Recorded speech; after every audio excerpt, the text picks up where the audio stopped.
an alien invasion. Is it biblical? Of course it is. Clearly, I'm not here today as a fact witness. You can Google it. I think you just use the Bible, do whatever the hell you like. Just remember, it's not a lie if you believe it. Welcome to Mystery Bible Theater 3000. This is the segment or the show or whatever you want to call it where Rob and I talk about the Wackadoo. And the Wackadoo is just about anything that is crazy in the religious world that people send us and want us to respond to. It's always fun, and we always have a good time doing it. Let's see here, and I'll play the clip, just the Wackadoo clip, just for fun. If you want to add glitter to that glue you're sniffing, that's fine, but don't dump your Wackadoo all over us. That's right, don't dump your Wackadoo all over us. That's the origin story for how we got the word Wackadoo. Wackadoo, exactly. That clip. That clip. You don't even know what that's from, but I know what that's from. That's okay.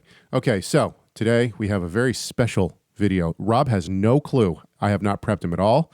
We just came on air. He's never heard this, seen this, has no clue who's even going to be in the video. Just going to make this even more fun. Now, as many people who watch this show on a regular basis know, Rob can't see the videos.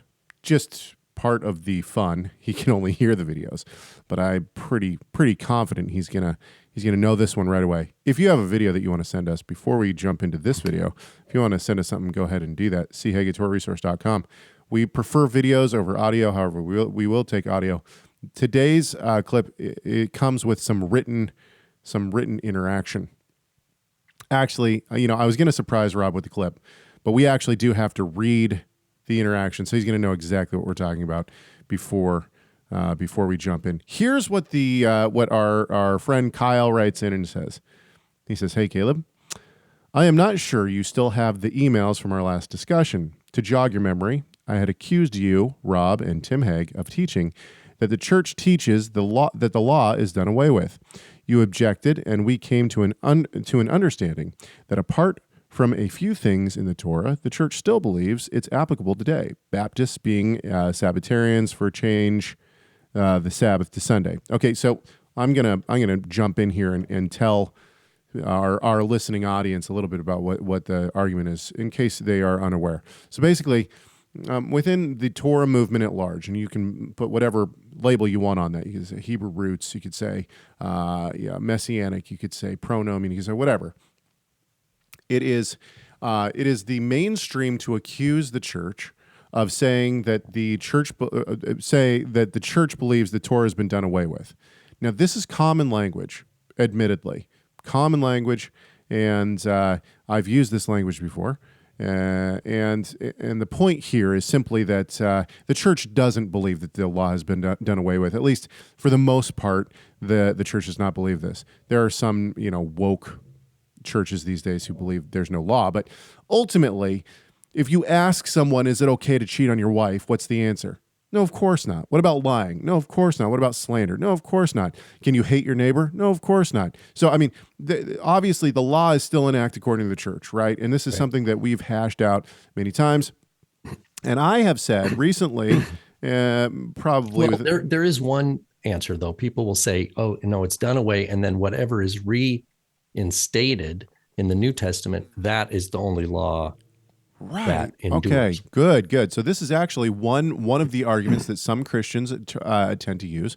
However, the problem with this is that you have laws that, like bestiality, is not repeated in the New Testament, and neither is cross-dressing. So, especially in an age where we have the transgender movement rising to power in the United States. Cross-dressing it's said in the Torah that cross-dressing is an abomination to God. However, we don't see anywhere in the New Testament. How about death penalty for rape? Ooh, good one. Yes. Okay. So, I mean, I think what we're highlighting here is that there are problems with that argument. The other thing is that then another argument, I should say, is that some people will then move and say, well, it's the civil and the ceremonial laws that are done away with. There are many problems with this as well. And to pinpoint the most egregious problem with this is that almost a significant amount of laws within the Torah actually fall into all three categories. civil, ceremonial, and moral. The Sabbath being a perfect example of this. Anyway, another point. And all laws of the Torah are moral laws, right? Anything that is considered sin would be a moral issue. And John says sin is lawlessness. Okay, so let's go back to Kyle's email. He says, so now a new question for you is why he says, while I'm sorry, I started in the wrong place. While I acknowledge that conversation, I did find proof of you saying the church teaches that the law, quote, the law is done away with, as you had originally requested. I should go back real quick. His reference to Baptists in our previous conversation, I said, although many Baptists today have said that the Torah or that the Sabbath is done away with, if you actually look at the 1689 Baptist Confession, they say that the Sabbath must be kept, but it has been moved to Sunday. So that's where the whole Sunday Sabbath came from. Anyway, not the point. So our brother here, Kyle, has found a proof text. So now a new question for you is, why did you believe this at one point?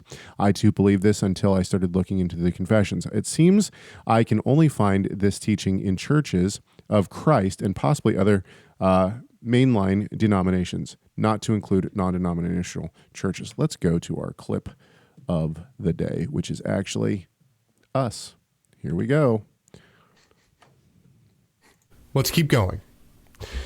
What we believe, what Rob and I believe, is that all of the covenants are connected. We'll talk about promise theology here in a few seconds. But the big rub that we have within One Torah theology towards the Christian movement, the people within the Christian movement have a huge problem with One Torah theology in that we that hold to One Torah theology believe that the Torah of Moses, which is the first 5 books of the Bible, Genesis through Deuteronomy, that this law code still applies today. Now, that might blow some minds instantly as you start to think of how this would, what the implications of this might mean. What the traditional Christian church believes is that when Christ died on the cross, that the Torah was done away with. But actually, the problems with that theology are actually greater. Okay, so this is the end of the clip that he sent to us. Thank you to Kyle for this clip. Boy, those guys are good looking. Anyway, not the point. So I should tell Rob, in this clip, this is from a video that we did called What is One Law Theology? It is an 8-minute clip that you can still find on YouTube today. And in that clip, I'm wearing a kippah. So this kind of dates, this will date for those who have listened. This is still Rob and Caleb show or something. Yeah, Rob and Caleb show back in the day. This is actually, I think this was probably 7 years ago. I don't know what season this was from. Cool. But it was from a long time ago. So I have no problem. So I'm going to talk about this for a few seconds. Let me make sure I get the point. Go ahead. The point is, he's like, gotcha. Yes. You said you're changing your tune. Okay, well, I want to be a little bit more graceful towards, give more grace to Kyle than that. I actually think what he's saying is, it seems that you've changed your theology on this. Can you tell me when the change occurred and how that happened? I think that's actually. I don't think it's necessarily a I got you here. Although there might be some of that, I don't want to put that into his intent. Right. But I think that it's more like, okay, well, you said one thing. It seems like you said something before. Where did the shift happen? Now, I've already responded to Kyle via email, and but I'll basically restate what I said to Kyle in that email, and then I'll send it over to Rob, and we can kind of discuss. So here's what I said to Kyle in the email. I am perfectly fine and happy to tell people that I have changed theology on something. And I'll even give you a for instance. In the past year and a half, I've moved significantly in theology from opposing theonomy to affirming theonomy. If you don't know what theonomy is, you can look it up, but theonomy essentially is the idea that all the world, all nations, all people are held to the standard of God's law. So that's what I believe, okay? Now, you can go read my recent articles on pronomian.com if you have questions about that. So I have no problem saying that I shift theology, and I have shifted theology recently on things and in the past on things.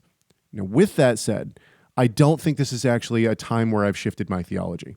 I think that what has happened in the past, I would say specifically the past, now there has been a shift in theology in terms of viewing rabbinic literature, rabbinic tradition, and a Messianic Judaism. There has been a shift in my theology of that. However, if you would have pushed me back then and said, I don't think that the church actually rejects the Torah, what I think they reject is four main things, which is circumcision, the Sabbath, the festivals, and the kosher laws. I would have said, I'm fairly confident I would have said back then, yeah, you're right. So what I think has actually happened is a refining of language and how we talk about these things. Since the Torah movement at large, the modern Torah movement at large, is a fairly new movement considering. We can say that the idea of one law theology, Hebrew roots movement, Messianic Judaism, all this kind of really exploded onto the scene in the 80s. So we're talking 40 years. We're talking 40 years old.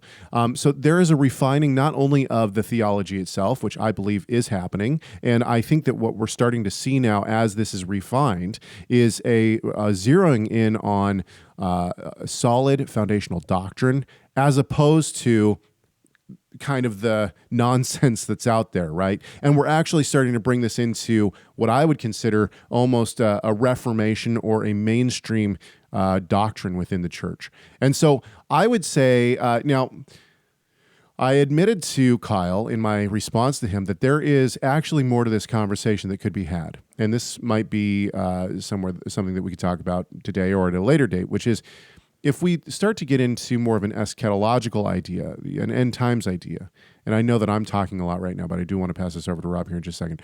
If we start talking about the temple and the temple service, as I said earlier, some people want to say that the civil and ceremonial aspects of the law have been done away with. So if we're talking about would a sacrificial system ever be reinstated?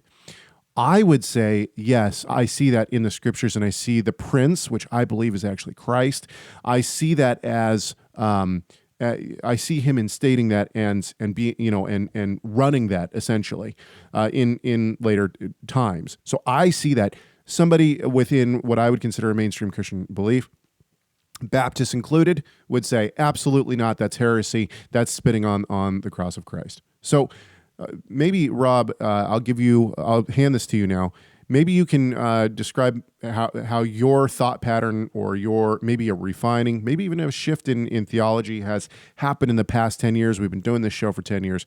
How has it shifted in the past 10 years, and how have we moved, or how have we refined?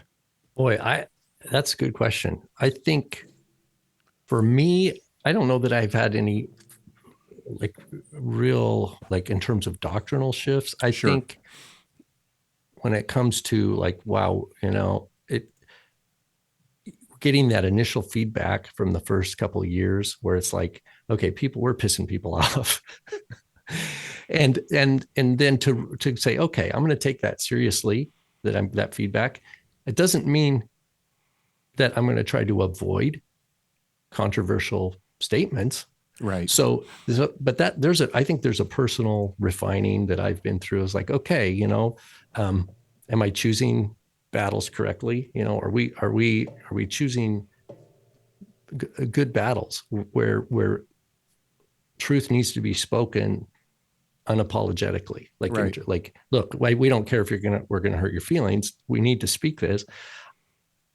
We've been accused way back of actual malicious. I remember getting emails about we were slandered. That was a big word, slander. And I think those people, it's funny, the people that accuse us of that, those people have had things in their life where they fell away. They were left the faith. The main people I can think of, maybe three people, two for sure, that had a big, strong, emotional, negative reaction to us. Actually, it was a projection of their own sin. And if you knew who they were and you saw their life, you go, ooh.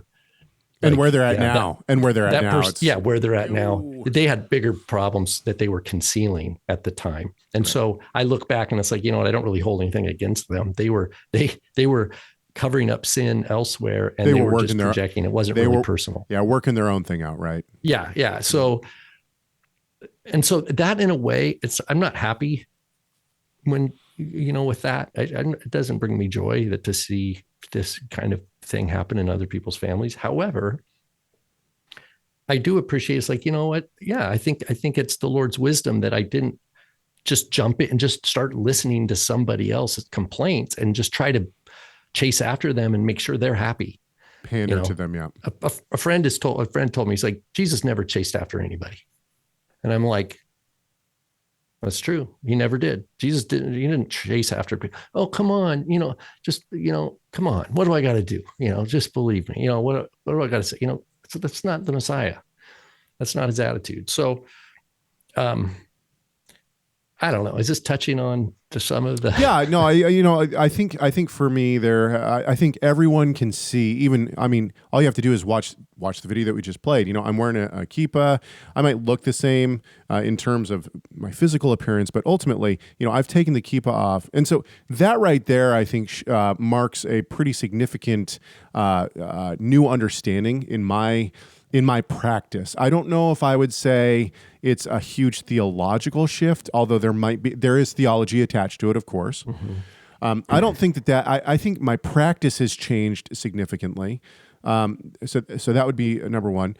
I don't think that my view of the Torah has changed significantly in any way, shape, or form. Although I would say that I think I've taken on more of a preterist view. So that a lot of the prophecy was fulfilled, around the time of Christ and in 70. But that's not to say I'm not a full preterist. So that's not to say that those prophecies don't have telescoping ideas. And I've always believed that. I've always believed that there's a telescoping of prophecy. So really, I would say that my two big shifts would be in practice and how I view the Torah movement and Messianic Judaism, okay?